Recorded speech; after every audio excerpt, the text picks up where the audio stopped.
Wala na po kita guys, di na po tagapanglimpyo ning naimutangan sa atong mga manok. Ato ang agadagaron, ato ang mga salamatagan una kay di pa man kita kapanglimpyo karon. Yulan magkarong buntag. Importante nga ato yung pagkanon nato sige ang atong mga manok kada kabisi sa kadlaw. Ato lang dipili-pili ang lugar nga kanang limpyo ra pod. Di po pwede nga anas mga dagkang mga hugaw kanila gikan nga mga iti. Kay mapil to nila tuka. Mo sa gyapon ang uban nato mga manok karon tuwa na sa ilang itloganan wala maka duol na diri ka natong gapatuka kay umilitlog naman sila. Kang mga manok kung umilitlog dili gyud na sila mukawa sa ilang itlogan. Mas labi yung maayo nga kung magpakaon kita mga manok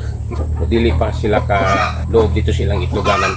Kinalan jud ta nga makakaon na gyud sila. Pero wa man jud nato matagi sila sayo ganina kay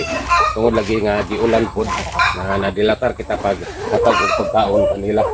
kay unta kaganina man nato sila giatagan pero labtan makita sa ulan mami na lang nato sila padayon ni ugatag kay kun imo po sila katagan nga ingon arong dalang ulan sila ang pagkaon maulanan mga lanay ug dito nato sila tagan sa kubo nila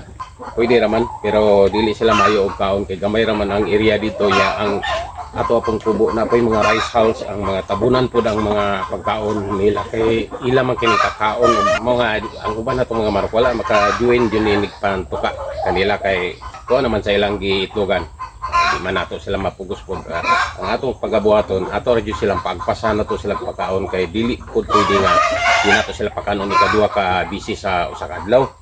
kay muniwang ang atong mga manok sa epektado ang ilang pagpangitlog ibrada no natong itlog karon ka straight na medyo kita kuha og malumayong itlog kay ato pong gilantaw sa mga lawas atong mga manok nga tambok jud sila kay kung tambok permi ang mga lawas atong mga manok mag-steady jud kana sila itlog kada adlaw gikan sa atong gipakaon kanila nga mga liing mas kinahanglan jud nga maintain jud nato ang ilang tambokon sa ilang mga lawas di jud nato sila pagagi gayon nga muniwang ang atong mga manok kay kung muniwang atong mga manok kana sila nungdan po nga jutay ang atong itlog o mabalik na sila pangitlog ana na pong pagtambok ang ilang mga kalawasan nga mintinon jud ang pagpakaon sa mga manok ang katambokon kaniya mintinon jud nato dili jud nato sila tagan og gayon nga mo haga ang ilang mga kalawasan kinalan jud sila perdi jud silang tambok ang laki ug bay parehas sa gyapon kinalan pud ang mga laki nato mga tambok gyapon kay kung ang laki pud magniwang wala po na siya may similya nga sagaran kong itlog nga na mahimo rang binugo ino pwede raman kung itlog rang atong gituyo pero kung panahon na niya nga kita mag breeding na pud kita og dugang nga mga piso kinalan jud ka similya sa laki